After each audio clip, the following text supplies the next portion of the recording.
Welcome, low ego action heroes and phoenixes. I'm Debbie from dcx. Welcome to the dcx Hive. Every Wednesday is Ask Me Anything, but sometimes people complain about the sound of my heater or air conditioner in the background, and I just realized it's not off. So entertain yourselves for a moment while I turn it off.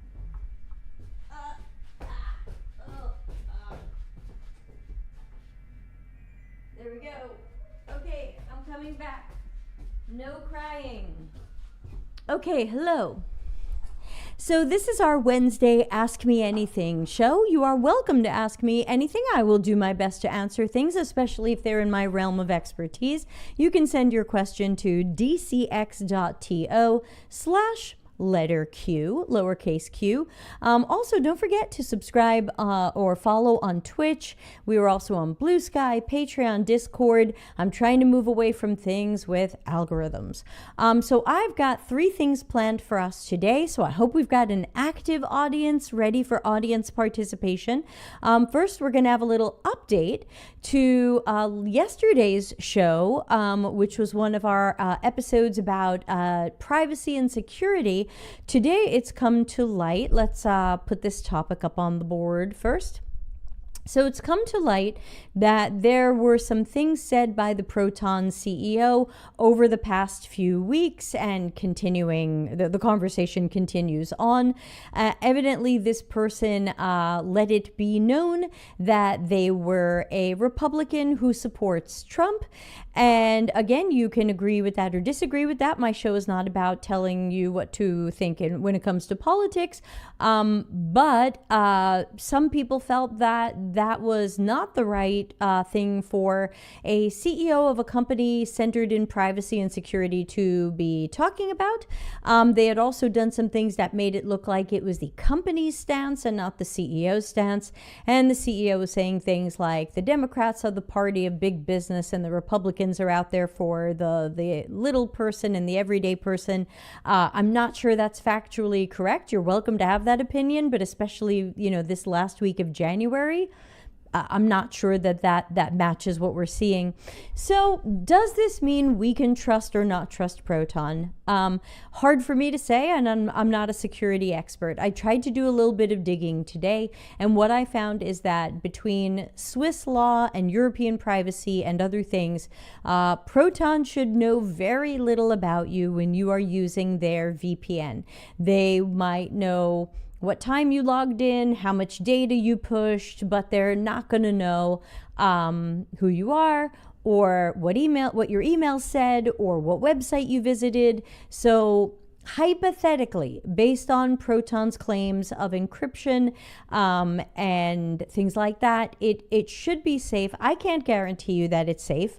For now, I'm going to use it, but I did email them and ask them if they are giving partial refunds to people who might not want to stay due to what the CEO just said, because I would be concerned about any VPN service that appears to back anybody who appears to be interested in increased surveillance. And so those two aren't a match for me. Increased surveillance and VPN CEOs aren't a match for me. So we'll see what happens. And that was something that I wanted to bring up. Next, we got a question, and that's always why I don't take sponsorships. I wouldn't want to be like sponsored by Proton, and then we find out they're terrible. As of now, I'm not happy with the CEO, but there are so many CEOs I'm not happy with, and I've got to do business with somebody. So there you go. We got an interesting question. You can always send your questions during the week, and I save them up for this show. And this is, can you explain the difference between result, outcome, and impact? I feel like these terms have so much overlap, but I'm not seeing any differences, or maybe that says not much overlap, but I'm not seeing differences between these. So when I first read this, I figured, well, I definitely see the difference between impact and the other two, but I'm not sure what the difference might be depending upon what this is, because we don't have context between a result and an outcome. So when I think of impact, I think about anything that we are noticing or reporting that shows the consequences of something. So the impact, let's say we did some research And we learned that about how customers are unhappy with us. What's the impact of that research? Well, the impact could be the actions that we took that allowed us to make changes and make customers happy. It had an impact, which means it made a difference. When it comes to results and outcomes, I originally saw these as being kind of the same. What's the results of a research study? The results are the things that we learned, the insights. And then what's the outcome? The outcome of the research might be the insights. The difference here, so I decided, just for a little check and balance, I decided to ask Claude AI what this subtle difference might be. And Claude suggested that results are what happened and outcomes are what does it mean. So it reminded me a little bit of an article I wrote some time ago, and you can Google for the article. It had to do with the difference between findings, insights, and actionable suggestions. And there's kind of a parallel here. Findings are 9 people said they wouldn't use this. 2/3 of people had trouble figuring out how to check out. That's a finding. But what does it mean, and what should we do about it? The insights would be, what does it mean? And then, of course, the actionable suggestions would be a high-level look at what could we do about it. And Claude suggested, though I'm not sure I agree, but Claude suggested that could be similar here, in that impact is, what did we do about it? The result is the finding. What did we learn? Okay, X% of people said thing. Okay, that's a result. But what's the outcome of it? It could be, what does that mean? So again, I'm not sure that I see a big difference between result and outcome. I don't know where you got this, so I would love to ask whoever said that for more context or examples. Sometimes when people say these things, hey, don't forget to report on your results and your outcomes and your impact, and I go, what's the difference between results and outcome? Can you give me some examples? So if you happen to have heard this in some sort of context of someone teaching you something or making a recommendation of how you could write your portfolio or doing aspects of your job, I would definitely want you to get more context and concrete examples, because I'm a little late to this and I don't know what this was in reference to. So I do see the difference between impact and the other two. I don't see a huge difference between results and outcomes, but it could depend on context. The next thing I wanted to do was audience participation. If nobody is here, then it's not going to work, and I will have to postpone it. So question 1 is, does anybody have a question? I am watching my email. I'm trying to see if anybody has a question. Let's check again, because I don't want to miss anybody's question. Sometimes people go, hey, you missed my question. Oh, hey, Yesterday in Gaming. Hey, you're not on Twitch. Is Twitch not streaming right now? Did I mess something up here? Let's see. Nope, they should all be streaming. But good to see you either way. Here's what we observed. Okay, so let's go back to read what Yesterday's Gaming is saying. Here's what we observed, here's what we think it means, here's what we can do about it. Yeah, or impact is usually here's what we did do about it and the outcomes of the actions that we took. So again, there's definitely some overlap here, but I can see some subtle differences. Bo, what do you think that AI made us work more, not less? Do you mean, do I think AI is making us work more versus making us work less? I think it really depends on how you're using AI. Can you give me an example, Dr. Wang? And I'll happily comment on that. I just want to make sure I'm understanding what you're asking. Having some device issues, just my phone. Okay, hi. Yeah, I have an audience participation thing planned, and I think I'm going to have to postpone it. I was going to show you the submissions I got for the conference that I'm planning, and I wanted to get everybody's input on them to see if you like the idea of these sessions. Which ones should I say yes to? Which ones should I say maybe or no to? And so, but I was hoping to have a lot more people here, and it looks like we only have a few, so we might want to postpone that. Meanwhile, I'm waiting for Dr. Bo Wang to tell me what they mean about what do you think that AI made us work more, not less? Oh, thank you, parity error. Yeah, parity error now following. Thank you. Helping us with our Twitch goal. Yes, please do follow and join on Twitch where you can. We do have ads on Twitch, but I always kind of pause the show to make sure you don't miss anything. So don't worry, you're not going to miss anything. We've got an ad coming in about 20 minutes. Hi, Cymbeline. I know who you are. Good to see you here. Maybe we do have a few people. Maybe we could go ahead and talk about the conference submissions I got. Though I do want to try to answer Bo's question, but I feel like I'm missing the context for it. We'll give Bo another minute to give us additional information. Otherwise, we're gonna move on. Or I will do my best guess at what Bo meant, and I will answer it, and I might be completely wrong because I don't fully understand the question.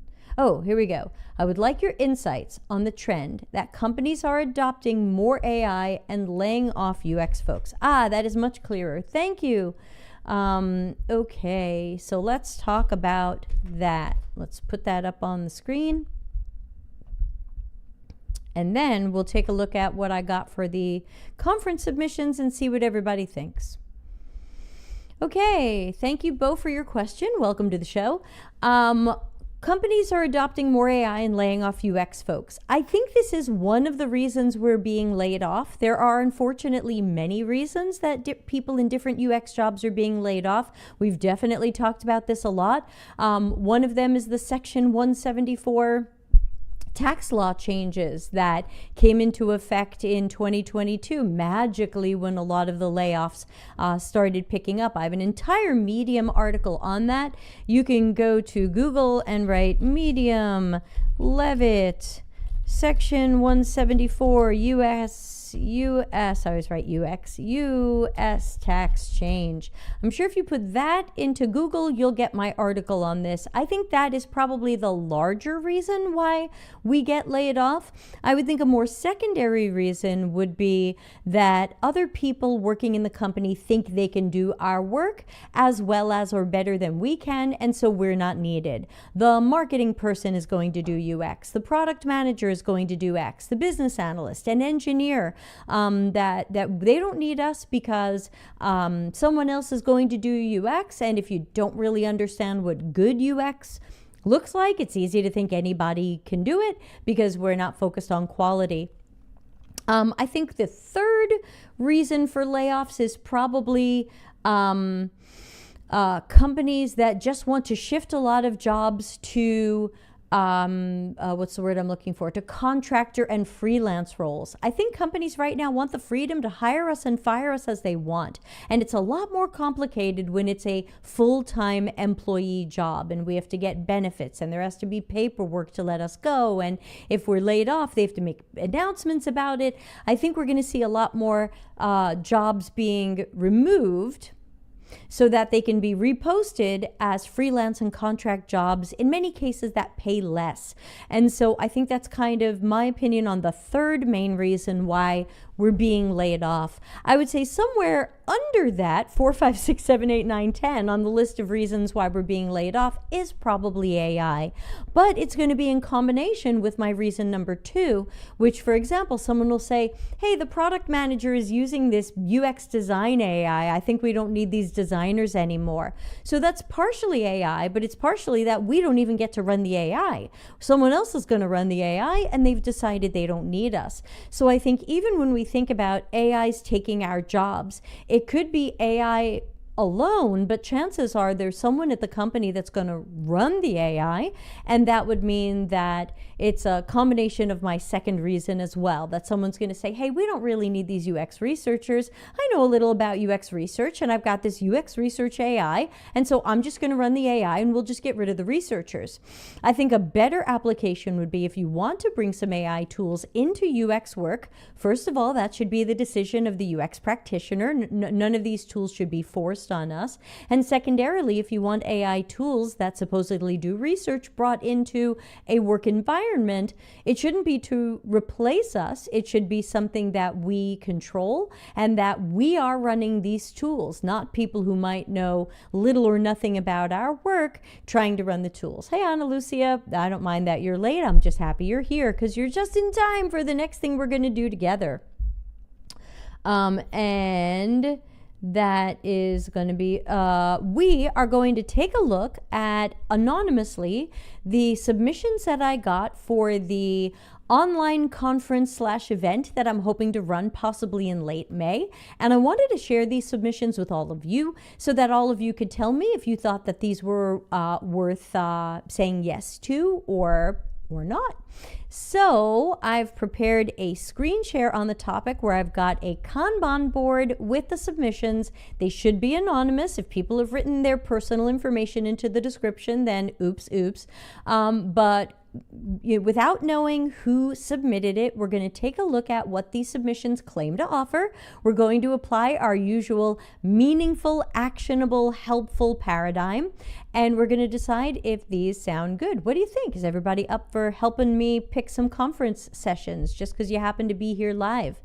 So here's my Monday board on that, and let's go over here and close up some other things. All right, so I'm going to mouse over these and I'm going to read them out loud to you. Oh, I want to see comments. Oh, I do have a question. I've been noticing there are a ton of job titles for what we do. I've seen one, I'm not quite sure what it is. Do you know what conversational design is? Yes.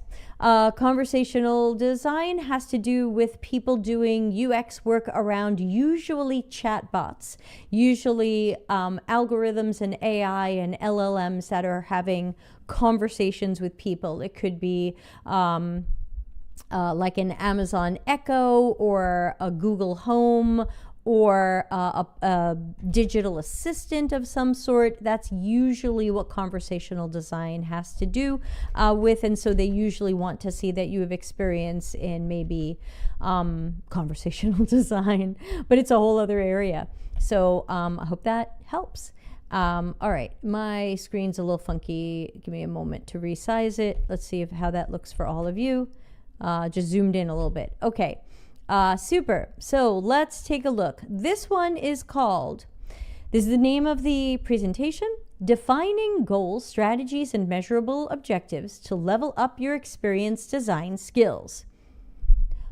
Okay. And here is the long description. I'm going to read it out loud, and you all can tell me, sounds good, maybe, sounds bad.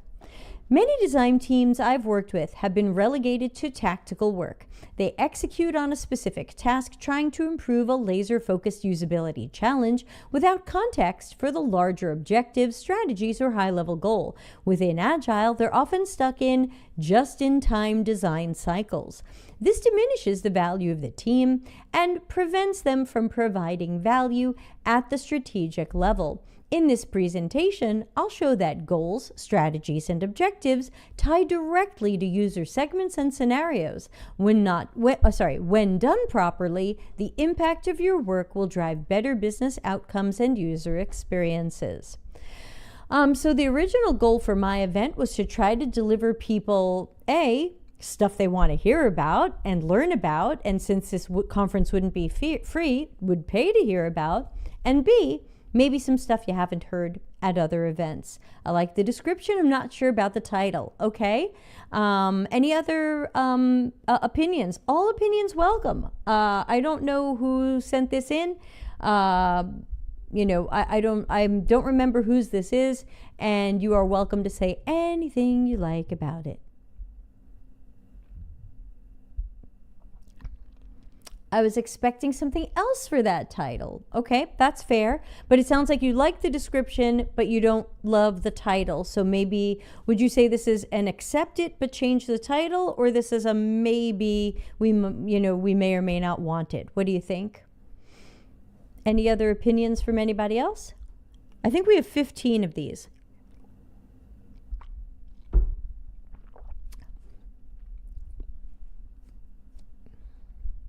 Anybody want to use emojis to express how they feel?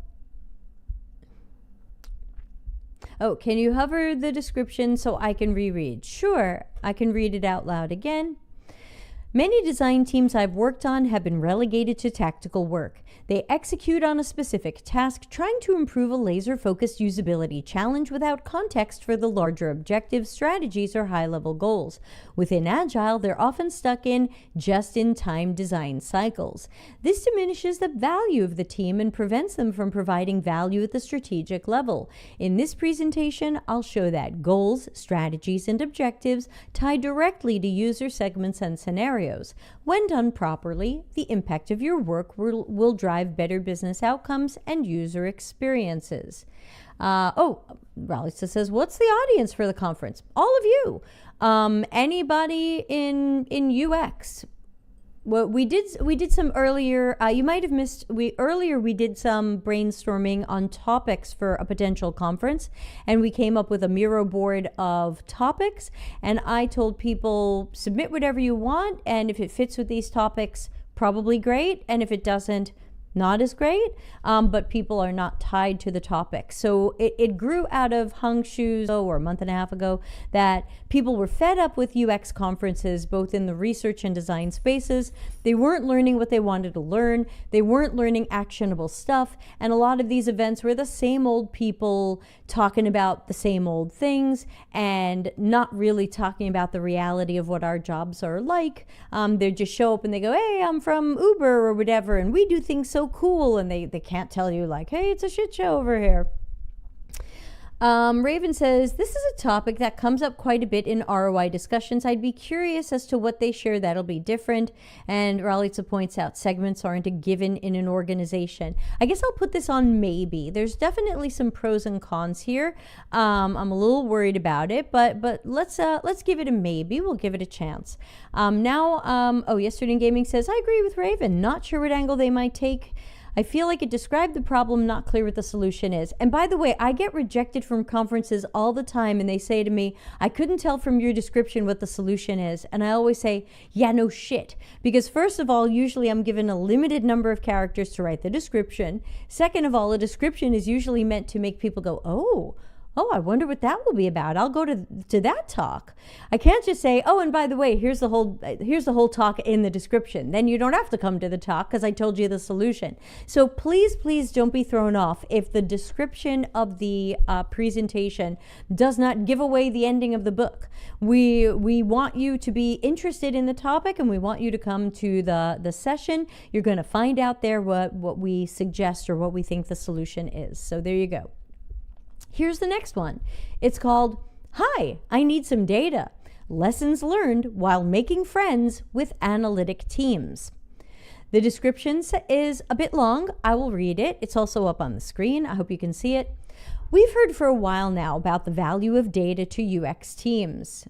Value proposition, what do they propose to do? In this talk, you'll learn how to do X, X, and X. I might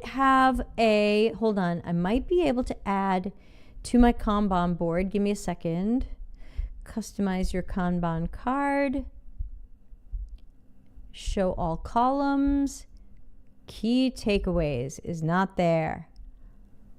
Okay, let's add it. All right, maybe this will make everybody happier. Let's take a look. Okay, so for the one we just said maybe, their key takeaways were the importance of goals, strategies, and measurable objectives in driving strategic design, how to connect measurable objectives to user segments and scenarios as part of the process of exploring, defining, and testing potential solutions, how to measure and communicate the value of the work. So that was for our first one. That was what they say the key takeaways are. Sorry, I didn't have that ready for everybody. We'll make sure we look at them for the next ones. What do you think? Maybe, accept, decline? Is it a talk you would go to?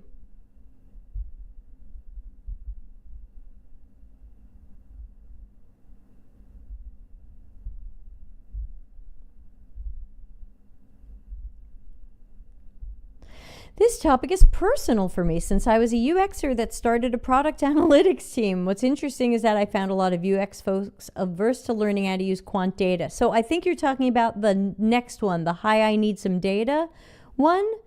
Let me know. Whoops, no, you're totally right. So the first one, and I found the key takeaways to see if people want that. No, I messed you at all. It was totally me on that one. So here's what we're going to do. We've got an ad break coming up on Twitch. I know not everybody's on Twitch, but when there is an ad break, people can't hear me. Sometimes they can't see me. And so we kind of pause the stream a little bit for the Twitch ad break. I'm going to try to set off that ad break now so that we can dive into some of these. But while we do, let me know in the chat, I think you can still chat, if you, if you are, oh, my ad is about to start. Okay, what you think of the first one, and I'll go back to the data one. Okay, thanks everybody. Okay, the ad should be starting. Okay, 2 minutes of ads have started on Twitch, which means if people want to make a comment or ask a question, not on Twitch or possibly on Twitch, please do. Raven, you might still be with us if you are subscribed with Prime Gaming and you haven't, and you don't see the ads, and thank you very much for that. I wouldn't mind learning quant. I haven't found a good course, and I'm a bit worried because biostatistics was my Achilles heel. Okay, so maybe people are liking that second one that we'll take a closer look at when we get back from the ad break. Let's see. Learn about some of the common arguments of trying to find and gain access to data. Yeah, let's take a look at this when we get back from the ad break.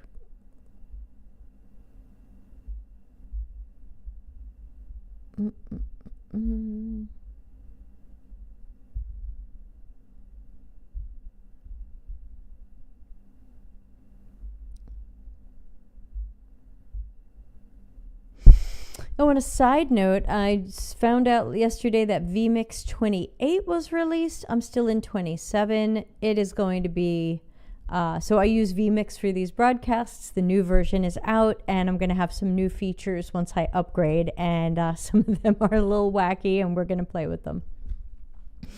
Okay, we got 30 seconds left to the Twitch ad break, and then we'll come back and talk a little bit more about this.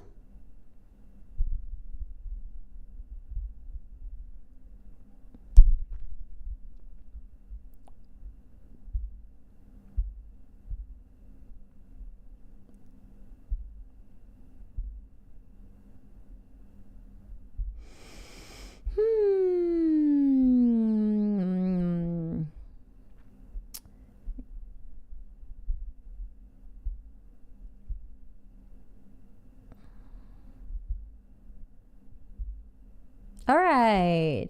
The ad should be over on Twitch. Thanks for your patience. First one seems like a good general topic. Okay, so let's put it in maybe for now. And now let's go back and take a look at the second one. The key takeaways for the hi, I need some data are: 1, learn about some of the common arguments, at least in my experience, of trying to find and gain access to data within an organization while being perceived as a non-technical employee. 2, acquire common sense tactics for combating some of the roadblocks to gaining access to data. 3, recommendations for what technical skills to build up for yourself and your team if you need to prove your ability to handle data once you gain access to it. Okay, so this is it's a 30-minute presentation. Hi, I need some data. Lessons learned while making friends with analytics teams. What do people think about this second one?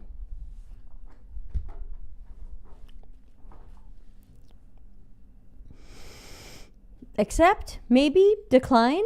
What do people think? I don't think it's so much about it doesn't seem to be about us doing quant research. It seems to be about getting data from other groups and sources.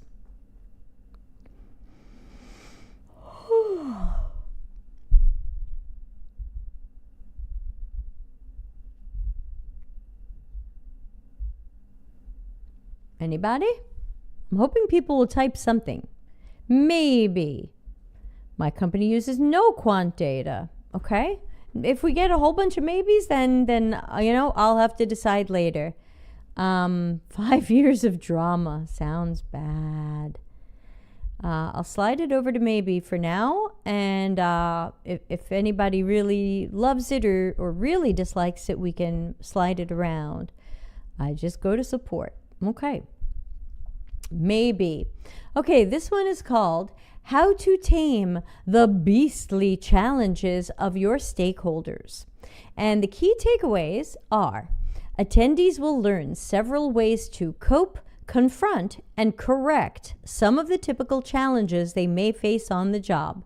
Explore the battles researchers face and some solutions on how to build relationships, how to recognize signs, and help create an environment where their work can make an impact.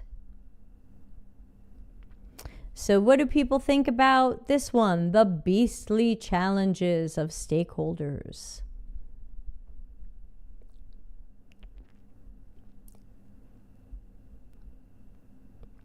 And by the way, I know we're putting things in maybe, but just to have a more complete program, I would probably lean towards accepting the maybes, just so that we don't end up with a program with 2 talks. So unless something sounds really not good to you, maybe is okay, and just know that maybe would probably be part of the event. I like that one. We don't get enough talk about the toxicity UX gets mired in. And anybody else have a thought about beastly stakeholders? I'll mouse over the key takeaways again. I know some people might not be able to see that very well if you're on a phone or a small screen. Hopefully people can see it a bit.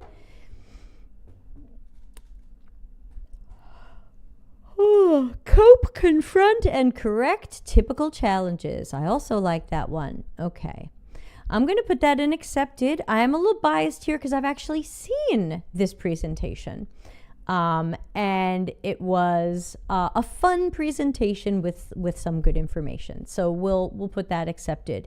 Here is the next one. This one says, stop making journey maps and personas.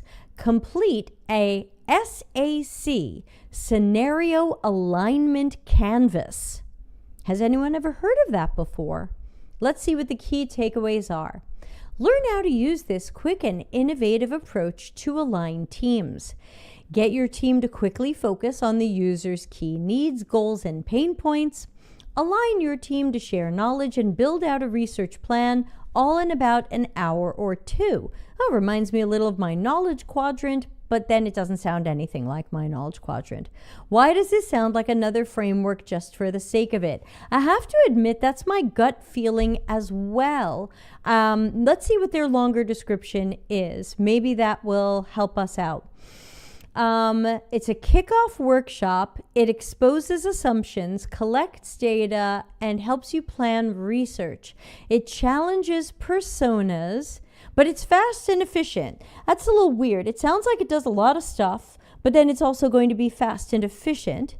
Collaborative and surfaces assumptions, uncovers hidden assumptions and opportunities, better communication. Ralitza says, I think it's good to teach stakeholder management. Keep in mind if someone sees no value in your work, no amount of management. Yes, I totally agree. Yeah, that's definitely the grain of salt that all of these talks will have to come with. Like, look, if you're the most disempowered person in the organization, the things we're teaching here might not work for you. And that's always going to be true. And you're right to point it out. I'm not totally feeling this one. How can you even do a research plan? What about aligning with stakeholders, gathering questions? Yeah, I'm not totally feeling this one. It sounds like it's a kickoff workshop that's trying to do a lot while saying it's fast. I don't think I've seen this one before, so I can't say, oh yeah, I saw it, it's actually this. Teams can gain alignment and build a foundation for user-centered design in an hour or two. And how long is this talk? This is a 45-minute workshop/presentation. I don't know. What do you guys think? Sorry, not just guys. What do all you humans think? Gut feeling on this one?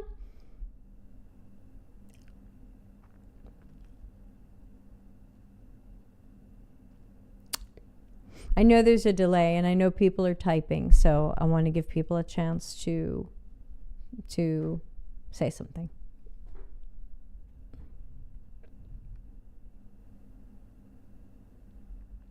Anybody? Other than my Stream Elements bot?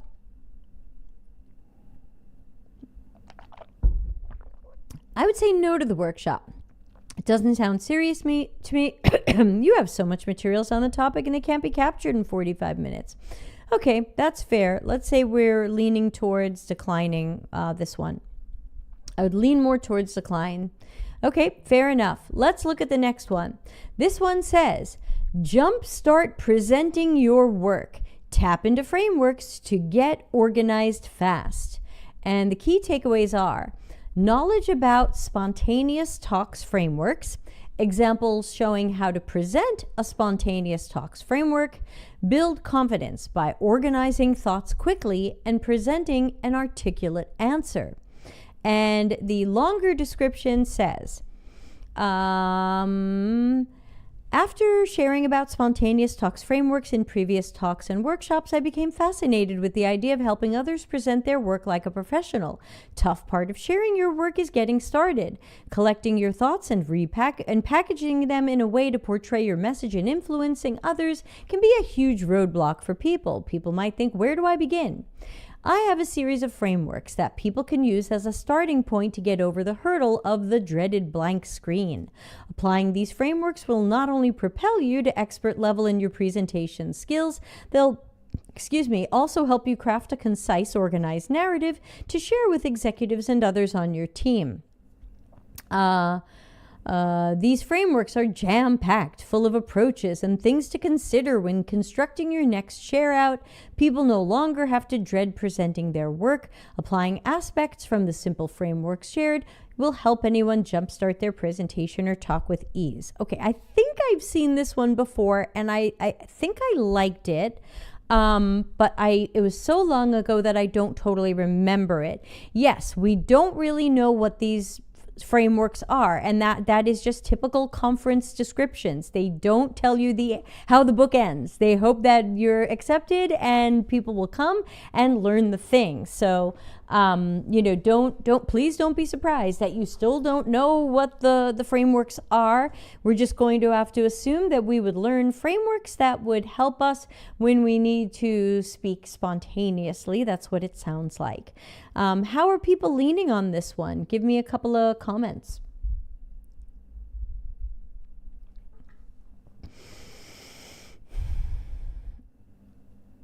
And I think another good question to ask everybody, and answer in a complete sentence so I know which question you're answering. Is it okay to run late today to go through all of these, or should we do some of them now and some of them next week? Ralisa says, I like talks about how to present and frame your work so people can also see the value of it. Okay. So lean towards maybe, lean towards accept. What do people think?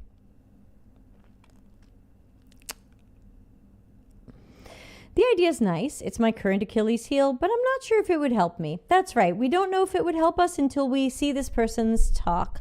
Maybe we accept it. Maybe we're curious about what this person offers, and if we learn one good thing from it, it'll be worth it. Leaning towards yes, has potential, running late. Okay, thanks everybody. Okay, so let's drag it over to accepted, and let's see the next one. Personas suck. Kill the persona, surveys, and focus groups. Okay, let's see what the key takeaways are. Key takeaways: understanding the pros and cons of different research methods, tools to help you make informed decisions when it comes to conducting research. That's a little bland. Let's see what the full description says. Oh, they've put their name in it, but we don't know their last name, so we don't know who it is. UX professionals have a variety of research methods at their disposal, but that does not mean that they know how to do them right. The talk will explore some of the, I took my mouse off. The talk will explore some of the most common problem-solving and research methods utilized by UX pros that often start off with the best intentions but go very wrong. Person will discuss the pros and cons of some of the most common research methods and what to do if that suggestion of research, which is not the best method. Okay, so it sounds like it's part which research method to do for different things and how it sounds to me, and I don't think I've seen this one, what to do when a teammate or stakeholder suggests the wrong type of research. That's my guess. Bye, Ralitza. Have a good evening. Is it too generic? I don't know. Maybe it's more for beginners and intermediates, and maybe some of us feel like we can already do this. But I mean, my event could welcome beginners as well, or maybe we mark it as a possibly more of a beginner topic. What do you all think? What should we lean towards here?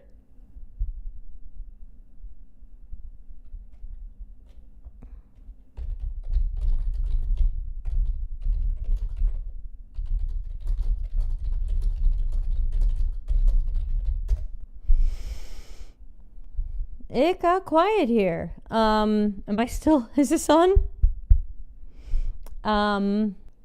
If people aren't feeling it, it's fine for beginners, hard to articulate X over Y. Maybe for me. What's maybe for me refer to? Maybe too beginner for you, or maybe it's right for you. People, complete sentences. I know some of you are on phones today, but I don't know what you're saying. And then we have a 40-second delay.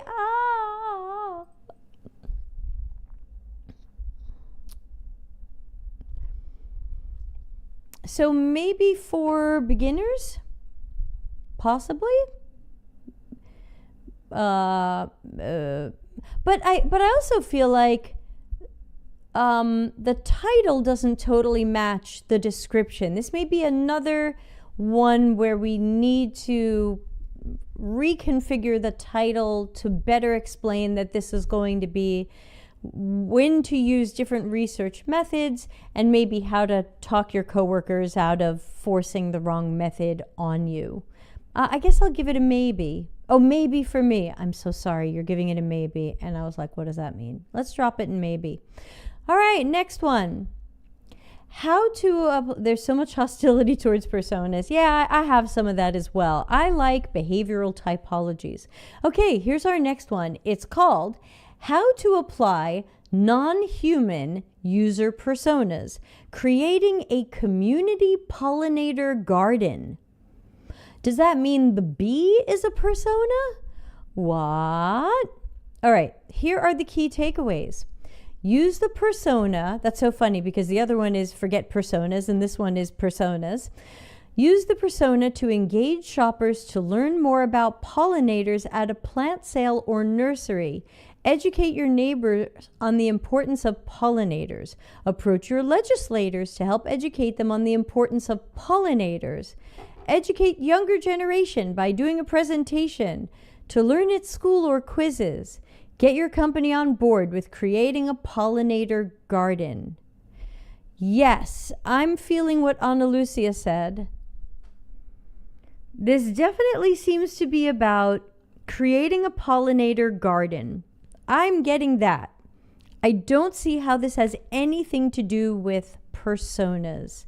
Now, let me also mention that some of what I believe this conference is going to be about is going to be the life after tech side of things. So we could have a session on how to create a community pollinator garden. I'm fine with that. I just am not sure it's going to tie into personas.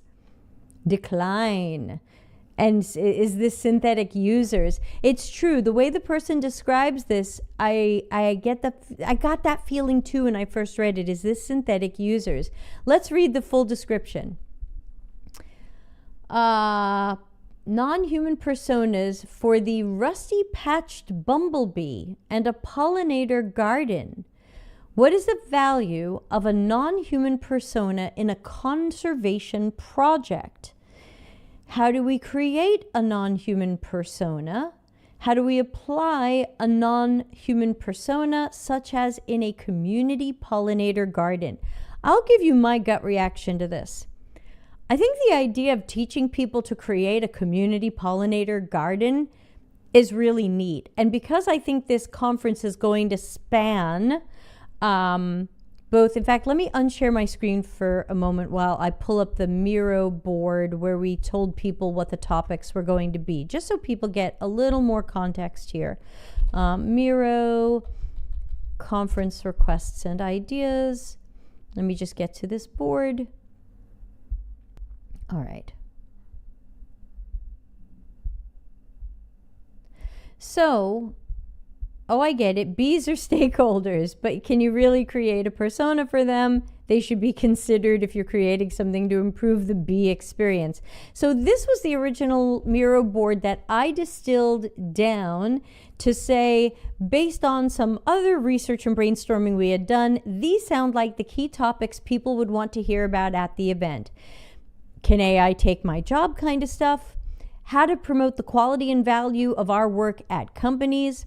How to handle difficult and toxic workplaces, how to use some of your tech skills in non-tech work areas, maybe that's pollinator garden, preparing for a layoff, how do you prepare your finances, portfolio, resume, your healthcare, how to become a freelancer and contractor, how to pursue multiple income streams, what is passive income, how do you create it, and decoupling yourself and your identity from work. And my assumption was anything we couldn't find other people to talk about, I would fill in because I have content on all of this and I could certainly write some stuff.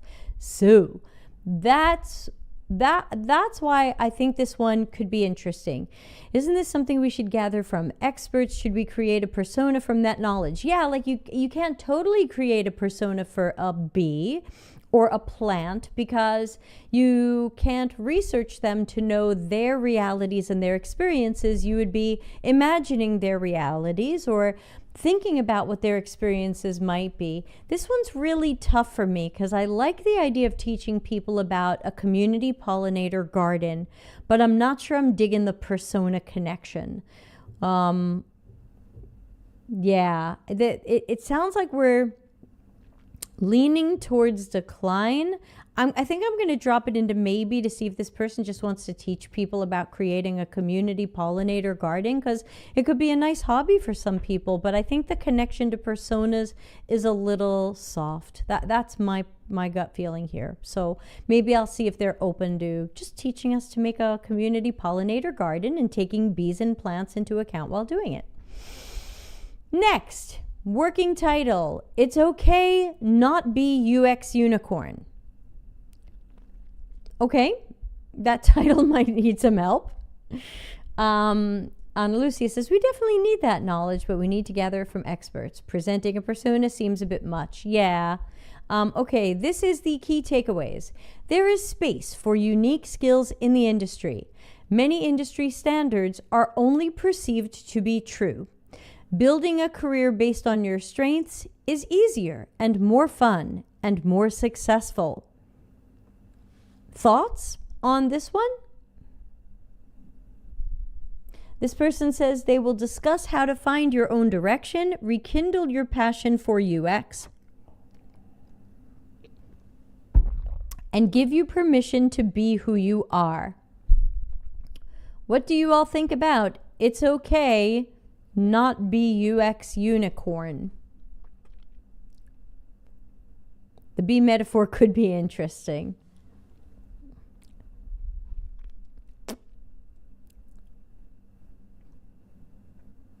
Sorry, only because there's a delay, then I'm waiting for people to respond. Let me check when the next ad break is on Twitch. Okay, still have another 20. I would say yes. I agree with being against UX unicorns, but I'm not sure about the content. Right, the title sounded okay. And then when we read the description, I felt like it wasn't as strong as I had expected or hoped. That's my opinion. You are welcome to disagree. You all know you can always disagree with me and have a different opinion. I welcome that.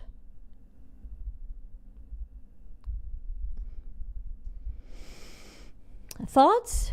Find your own direction. Rekindle your passion for UX in a world that expects designers to do it all, without always valuing the individual skills. Help the give the audience permission to be who they are, outside of molds and standards. What do you think? Do you need to hear about rekindling your passion for UX or getting permission to be who you are? Would this help you? I don't know who this is, and I think I haven't seen any of the other ones. I had just seen a couple of the earlier ones. Excuse me, I'm hiccuping and burping. It's terrible.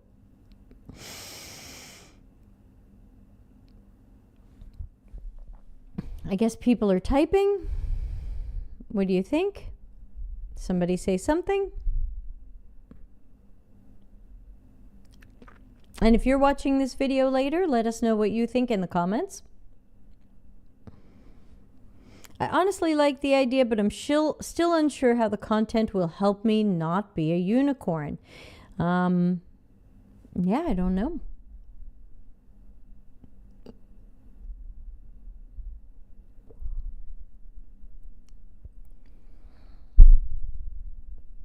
I guess part of me wonders, like Ralitza said before she left, is this realistic? Maybe. Some companies still want the person who doesn't do it all, but they do increasingly want the person who does it all. So is this timely? Can we really take action on it? Look, we don't know. The description is what it is, and we have to accept it on what we see.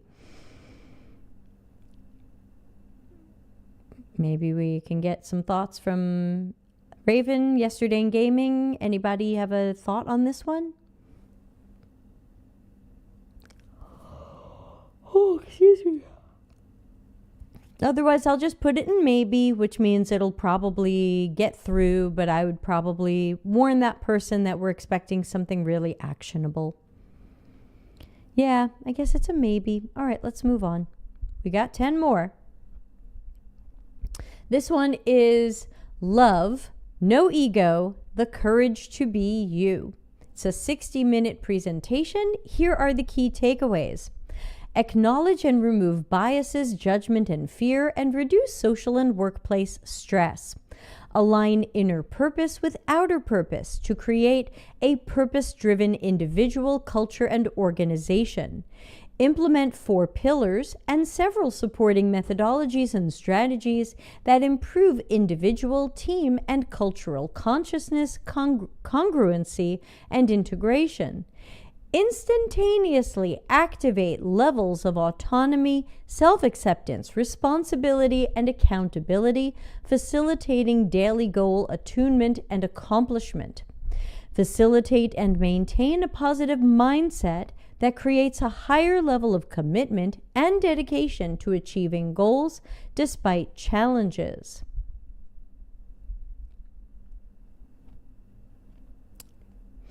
Before I say my gut reaction to this, what are you thinking when you hear about this one? Accountability makes me happy. Okay, we have a yes from Ana Lucia.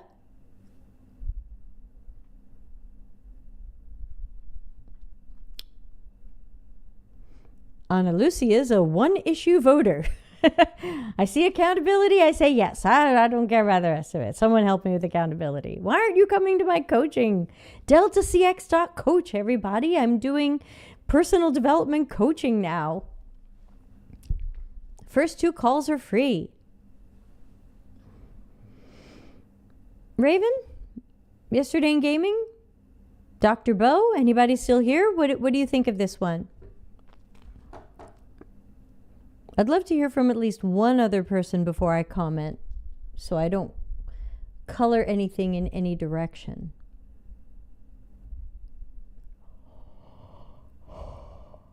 Oh no, I'm yawning. And it's 4 hours until my class, which is 2 hours long, because I'm in coaching school. I'm not sure about the talk itself, because I'm so tired of the whole find your purpose kind of talks. Okay. Well, then I'm going to react to it since I don't know what happened to everybody else. I think it's telling we have an abundance of submissions on how to be comfortable with ourselves. Well, we did have a little bit of that in the recommended topics. Decoupling yourself and your identity from work. So we had a little bit of that suggested in the topic. So I'm not totally surprised to see that. And I think there are other ones coming that are along the same lines. And I'm happy to include self-improvement, self-development topics. My concern about this one and why I'm lean towards decline is that it's a 60-minute presentation. So it's not a workshop, it's not interactive. It's just going to be a talk. And this is an incredibly long list of things that this person is saying you're going to be able to instantaneously take action on. And it sounds like it's something that should be an entire course of therapy or life coaching rather than a 60-minute talk. I'm worried that it's set up to not deliver on its own promises. Yesterday in Gaming says this could be good because it aligns with your coaching work, could spark an interesting conversation, or it could be opposite of my coaching work. We don't know what this person's going to say about these things. I don't know who this person is, and I have no idea what they're going to tell you to do. And that's the downside, is we don't really know what they're going to say, but this is an overpromise in my opinion. Seems like it would work in a different format, maybe a discussion panel. Ana Lucia says, I do agree. It's a bit too hopeful. As a therapist, this is promising a bit too much and way too quickly. I'm lean towards decline, but would any of you rather see it accepted? Would you go to it? Based on the description and the takeaways, would you attend this session? If you would attend this session, that's going to be my key question to you. If you saw this description, let's pretend it was free. It cost nothing. The event will cost something, but I'm working on making it very small. Let's pretend this was free. Would you go and take time out of your day to listen to it for an hour? And would you expect that you're going to walk away with all of these things in an hour?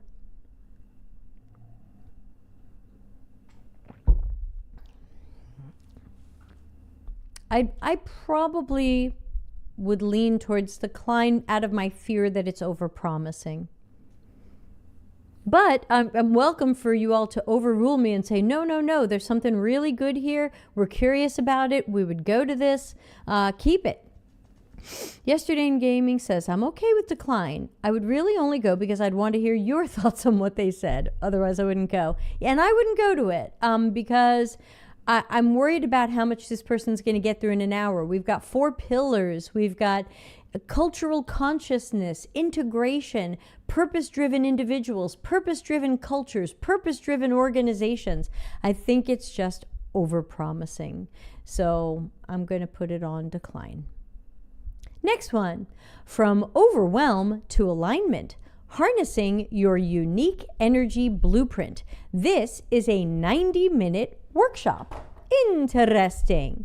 Here's the key takeaways. 1, the audience will discover their unique energy blueprint through human design and gene keys. I'm not too sure what those mean in this context. Gaining profound insights into their authentic selves and innate strengths. 2, the audience will learn practical strategies for making aligned decisions and managing their energy, leading to reduced overwhelm and increased fulfillment. 3, they will develop a personalized plan for living and working in harmony with their natural design, paving the way for greater authenticity and success in areas of life. Ana Lucia says, I try to take a sneak peek about these kind of things, but it always happens one of 2 ways. I stick around if the content's okay, or I leave right away because it's BS. Yeah, that was about the last one. What do people think about this one? It's a 90-minute workshop on your energy and managing your energy, reducing overwhelm, and creating a personalized plan for yourself.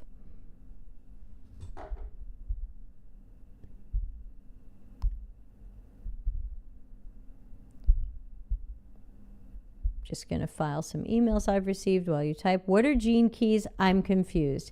Yeah, I don't know what gene keys are, and I'm not too sure what the context of human design is, but I'm open to learning. You know, I tell people space or Phoenix flight plan, and you go, what's that? But so I don't know what gene keys is, but I'm open to learning.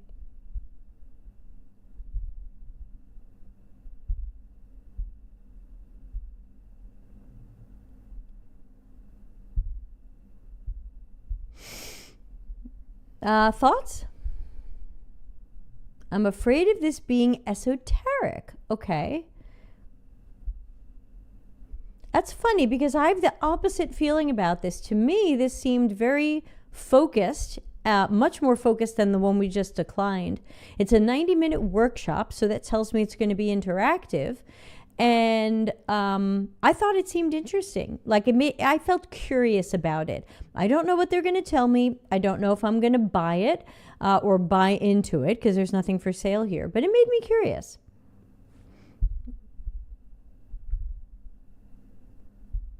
Yesterday in gaming says maybe.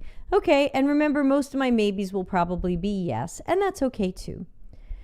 Next, we've got 8 more. Are people okay running late, or should I stop now and continue this next week? We could do one more and then you tell me. This is called Being the Stand. Let's break invisible barriers and win together. This is a 60-minute workshop. And the key takeaways are: deconstructing invisible professional barriers. Participants will be able to shift their perception from personal limitation to empowered strategic opportunity. Cultivating authentic professional confidence. Participants will be able to develop strategies for maintaining professional integrity while challenging systemic obstacles. 3. Curating a powerful vision for collective growth. Participants will be able to transition their focus from individual achievement to collective elevation. What do people think of this one before I tell you what I think of this one? Can I suggest that one be for managers and higher ups? The Let's Break Invisible Barriers and Win, or the Energy Blueprint one, Ana Lucia?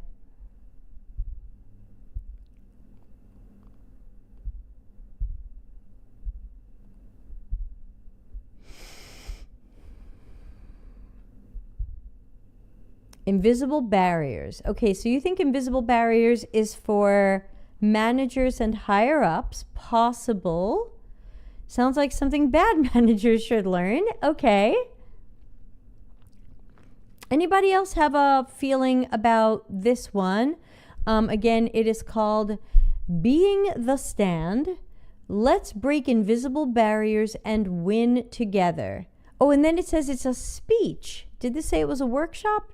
It says a workshop, but then it says it's a speech. Oh, if it's a speech, it makes me think it's a motivational speech. And it says leaders. Ana Lucia was right. This is for leaders. Oh my, I'm going to get lectured. Okay. Leaders, communication, self-awareness. Roadmap for leaders to authentically connect, collaborate, and create impact. Yeah, I'm leaning towards decline also. And Raven doesn't want to be lectured. Thanks anyway. Okay. Rebuilding confidence after layoffs. A 5-step path to thriving in your UX career. Takeaways. Understanding how layoffs can trigger grief and why processing your emotions is essential for moving forward. 2. Discover the value of bridge roles as a way to maintain stability while recalibrating your career path. 3. Embrace the freedom to reimagine your future, whether that means shifting industries, exploring new roles, or stepping into consulting or part-time work. This is a 30-minute talk. This one seems quite interesting. I would go, says Ana Lucia. Oop, they say who they are. I'm not going to show the full. They revealed who they were in the description, which is fair. I usually put my own name in the description. I think the takeaways give us a good overview about processing emotions, about layoffs and possibly just being unemployed, looking at ways to get work while you figure out what's next, and reimagining your future. After the most applicable topic yet, instant approve. Yeah, it definitely feels like it falls into the life after tech bucket. I kind of assumed that this conference is going to end up being one day heavily about UX topics and one day heavily about more personal topics like redefining ourselves or taking a second look at our career more generally versus how to be in the UX work. So we'll give an approval for that one. 6 more. Transform your brand into a 24/7 sales machine. It's a 60-minute workshop, and it says, by the end of this class, you'll learn how to identify and avoid common pitfalls like ineffective marketing, poor systems, and inconsistent customer experiences that hinder brand growth. Learn how to map out and document core brand processes, ensuring consistency in delivery, improving operational efficiency, and establishing clear workflows for growth. Discover powerful strategies and automation tools to streamline repetitive tasks like lead generation, customer follow-up, and sales, allowing for greater focus on high-impact activities and reducing manual effort. Okay, I definitely have an opinion about this one. Let's hear what you think.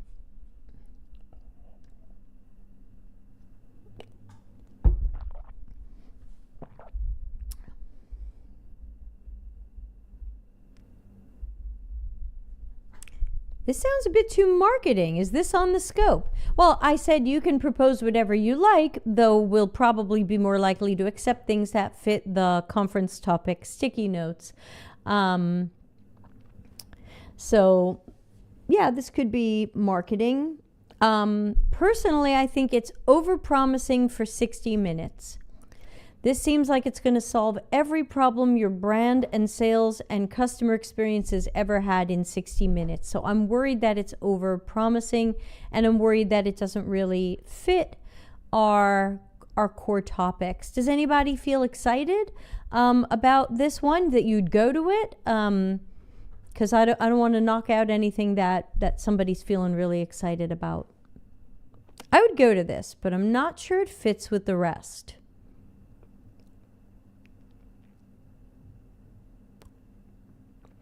Brand growth.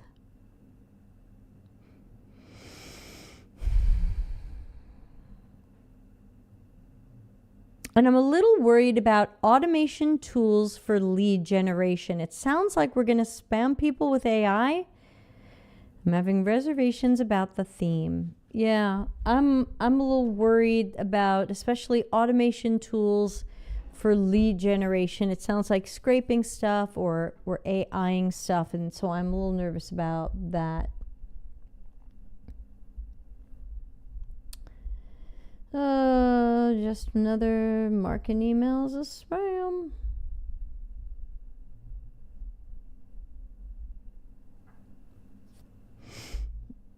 I think I'm going to put in declined unless anybody feels jazzed about this one. Well, I'll drag it in and start looking at the next one just to keep moving along. And if you really love that one, we'll move it out. It sounds targeted to sales and marketing. I think so. This one is called Time Blocking for Real Humans, a Practical Workshop. It's a 3-hour workshop. Okay, so that sounds like we're going to go into some depth with whatever this is. The key takeaways say, design flexible time blocks that adapt to energy levels and unexpected changes. Holy cannoli! That's 3-hour workshops all the time at conferences. I think I'm doing a 3-hour workshop at Convey UX. Or 3. So yeah, it's a lot of time, but if you want to go deep on a topic, it can be fine. Ana Lucia, didn't you do a 12-hour workshop with me? Come on. And then you did another, 4-hour workshop with me? Come on. I'm going to poke at you right now. Okay, this says, design flexible time blocks that adapt to energy levels and unexpected changes. Implement buffer zones to reduce schedule stress and prevent burnout. Create sustainable boundaries that protect your personal time without rigid rules. Build in genuine rest without viewing it as unproductive. So, sounds like scheduling, time management, balancing what you get done based on your energy. Oh yeah, it does sound like occupational balance. That's Ana Lucia's core universe there. What else? I'm starting to lean towards accepting it. It seems interesting. And by the way, I recognize that this might be a 3-day event. It might be UXy stuff, life and not UXy stuff, and maybe workshops or other stuff. I would go to this 100%. I think it applies very well to this community. Cool. We'll put it on the accepted list. All right, 4 more. Rebooting self-worth. Lessons from leaving tech. 45-minute presentation. Key takeaways. Recognize warning signs of over-identification with work. Practical tools for building identity and self-worth beyond career. Strategies for maintaining perspective during career transitions or setbacks. Seems on topic. Here's a little bit more in the description. When illness forced me to step away from my tech career, I had to confront a challenging truth. My self-worth was deeply entangled with my professional identity. Yep, this seems on target. Let's accept it. You could also start to see how 2 or 3 days would even start to organize themselves. All right, we got 3 more. I'm sorry to keep everybody late, but thanks for helping me design a conference. So far, we have 5 definites, 6 maybes, and my maybes will probably be definites so we can fill out the schedule. We have 3 more to look at, and whatever's missing, I'm going to write and present. So there will definitely be more because none of these are from me. None of these are mine. I'm going to fill in what's left over. This says, the UX of wellness, applying research skills in holistic health. It's listed as a 45-minute workshop / presentation, so I'm not sure which one it is, but it's 45 minutes. How UX research principles parallel wellness coaching. Methods for adapting tech industry frameworks to human-centered services. Strategies for identifying transferable skills when changing careers. Techniques for bringing data-driven insights to wellness practices. Please don't be BS. Please don't be BS. Please don't be BS. I know who this is. Now that I've read this, I realize I know who this is. I don't know what they're going to say, but I realize I know who this is. Let's get some feedback on this before I tell you who this is. Not that that should change anything, but it might make some people realize they have more information around this. So please don't be BS. It sounds like you're saying you like this and you're hoping it's not garbage. Can you show the description? Sure. A fundamental truth connects UX research and wellness coaching. Both require deep understanding of human needs, behaviors, and pain points. In this talk, it's a presentation, I'll share how my background in UX research unexpectedly became my superpower in holistic health coaching. Through real examples and practical frameworks, you'll discover how tech industry skills can enhance careers focused on human connection and personal transformation. I guess like I'm moving into life coaching. I see holistic health and I start praying it's not BS. Yeah, I feel you there. Okay, it sounds like this could be an accept. Sounds like people feel intrigued or good about this, and we just hope it's actionable. I think that's what we're saying. We really hope this is actionable and not fluffy. I don't like the title. Okay, I can recommend that they consider a different title, because I think you're right. There could be a better title based on what the takeaways are. Okay, good feedback. I'm going to accept it. And I believe this is from, is anybody watching the Life After Tech, anybody other than Yesterday in Gaming, the Life After Tech, Your Life After Tech podcast? I think this is Tanya from the Your Life After Tech podcast, who left being a UX researcher and is now a wellness coach. So I think she's going to talk about her journey and how you can apply it to yourself. That is my guess. All right, we got two more. Here we go. This is 1.5 is the length. I assume that means hours. Negotiations, freelancing / contract, and portfolios. It's an hour and a half presentation. And here we go. Attendees will get a lot of clear, actionable tools, proven advice, and perspective of a lifelong designer and researcher who's worked for a lot of Fortune 1s to 500s and 55 startups. Okay, we're going to need a little bit more information about this one, I think. Here's what it says. I would like this if it's true. Okay.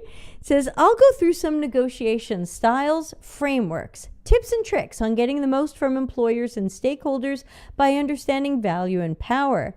How I have contracted and freelanced for 25 out of the 33 years, and how I manage my calendar and billing. Okay, so a very personal presentation from this, and I think the last one was personal as well, since it was this person's journey from UX research to wellness coaching. Sounds like we have another personal journey that they're hoping will help you.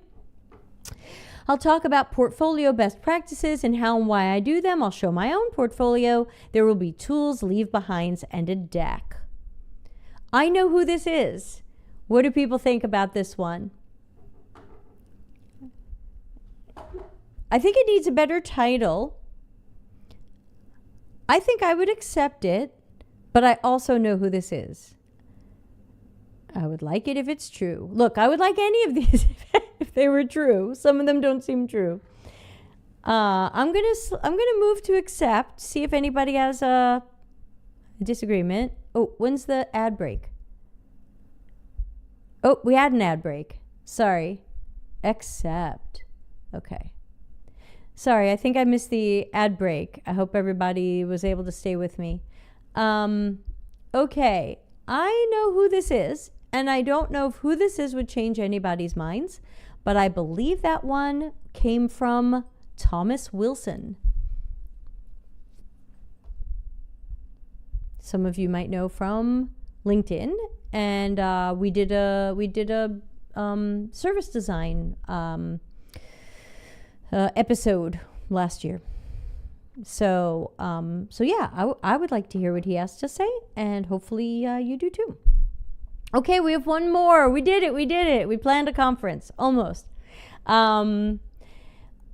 one's called Unexpected Benefits of Challenging Colleagues. 3 stories of growth. Okay, then the background's proven. I'm okay with it. Yeah, Thomas Wilson knows a few things. This is a 45-minute presentation. Here's the key takeaways. Oh, wow. This is long. Key takeaways. Challenging experiences can be valuable learning opportunities. The talk title itself emphasizes that even during difficult interactions with colleagues, it can provide valuable lessons for personal and professional growth.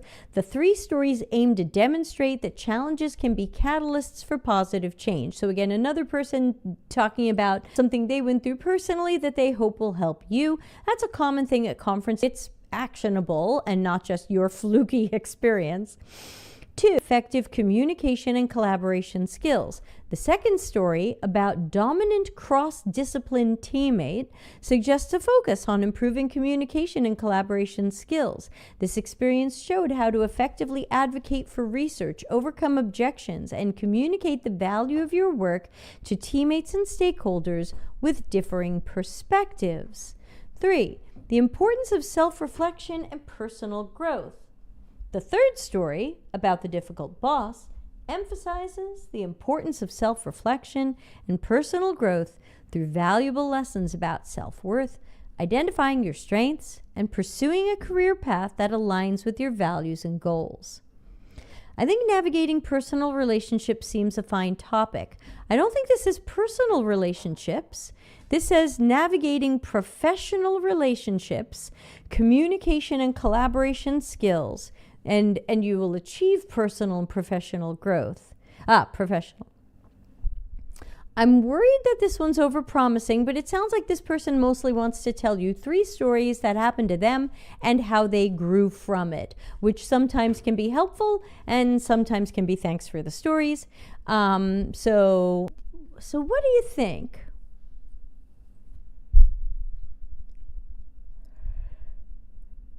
Oh, excuse me. Yeah, I'm only going to be awake 6 more hours. What do we think about unexpected benefits of challenging colleagues? It sounds like, so I took that as we are challenging our colleagues, but I think it's colleagues who are challenging us. Maybe. Yeah, remember, maybe is likely to be accepted. So make sure you mean maybe, because if you mean declined, but you're saying maybe, say what you mean. Say what you mean.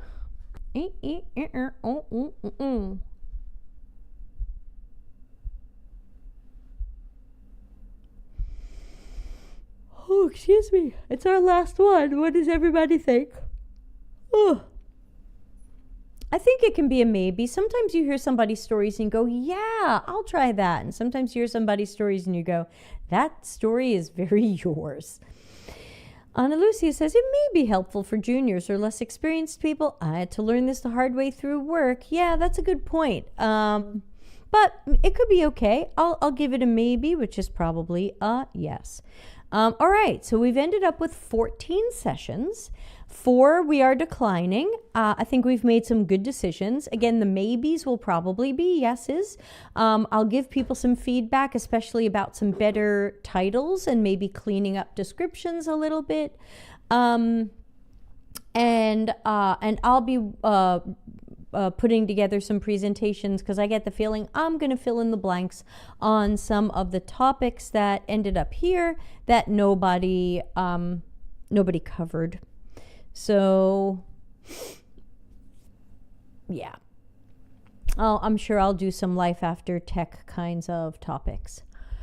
Oh my gosh, I'm so sleepy and I have to be up another 6 hours and I don't do caffeine. All right, thank you to everybody. We checked off my to-do list what has been haunting me on my to-do list for a few weeks now because we closed the call for speakers about 2 weeks ago. And I really wanted to get this into better shape. So yeah, any other thoughts or comments before I start playing the music and wrapping up today's show? While you let me know if you have any last thoughts or comments, I'll remind everybody Saturday will be the live karaoke stream at 7 p.m. Italy time. I'm planning work-related songs or songs about work. Tuesday, I'm going to talk about some good and bad changes different LLMs made to my resume in the hopes that my story will help you. Wednesday, we'll probably do a co-working stream and a Q&A stream. I had to cancel co-working today because I actually have a short freelancing project right now, and this week is some of the user interviews. Ana Lucia, okay, so we already read that one. Okay, so I'm going to wrap up for now. Thanks again to everybody for coming. Let's start the playing out music. Thanks again to everybody for coming and helping me out with this and asking some interesting questions. I hope I was helpful to you. You were helpful to me. And I will keep everybody posted on the evolution of this event. I'm thinking about trying to charge very little for it, and whatever profits there are just splitting them with the speakers. I'm not looking to keep all the money here. I want to make sure we split it and people get something, because otherwise I can't offer speakers money. If everybody goes, hey, I want this for free, I want it to be your YouTube show, then I have to ask these people if they'll do it for free, and I'd rather give them something. So there you go. I will click the end show button and hope it works this time, and I'll see everybody very soon, hopefully with some wacky new vMix features. They just added Telestrator. Look it up. See you later. Thanks again. Bye.